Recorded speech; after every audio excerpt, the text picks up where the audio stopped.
dear Ambassador of the United States of America and your staff members, we apply to you in a very difficult moment of the history of Russian community constantly living in Latvia.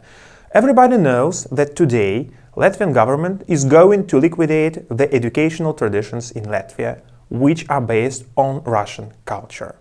Russian community is one of the traditional, authentic minorities which is living here from the very end of the 17th century. So its history is almost 300 years.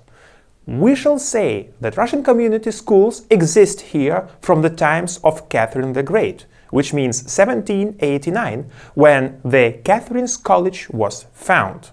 During 19th centuries, there had been many Russian schools in Riga.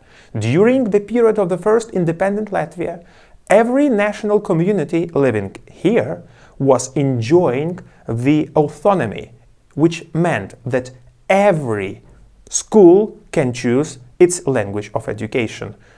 This is a paradox, but even during the Nazi occupation, Russian schools existed in Riga. In the Soviet times, every nation living in Latvia could enjoy its school, so nobody was discriminated. Russian schools existed separately from Latvian schools and vice versa. It's worth to mention that only during the second independent Latvia, Latvian government started its strategy to liquidate completely the education in Russian. The members of the headquarters of Russian schools was opposing this criminal decision in 2003, in 2004, but today the situation is more complicated, because this so-called reform of education is not only the attempt to liquidate the education in Russian, this is the attempt to destroy the way of thinking of local Russian people, which does not correspond to the democratical approach.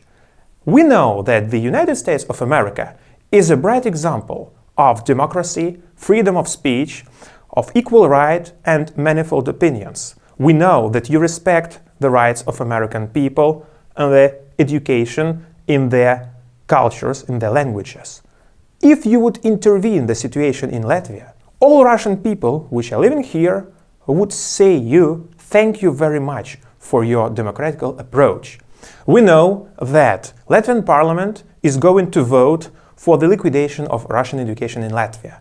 But Latvian state president, according to the constitution, has rights to deny this law, and if American side says to the president of Latvia this law should be abolished, I almost do no doubt that the president will listen to you. This is the great possibility to solve the situation and to help all Russian people traditionally living in Latvia to save their education. As some time ago, in the 18th century, Russian Tsarina Catherine the Great was participating in trade and diplomatical relationships with the new American political elite, and due to her intervention, Americans, for the first time in their history, could enjoy their state independence. We really hope that you will choose a right solution. Thank you very much for your attention, and we'll see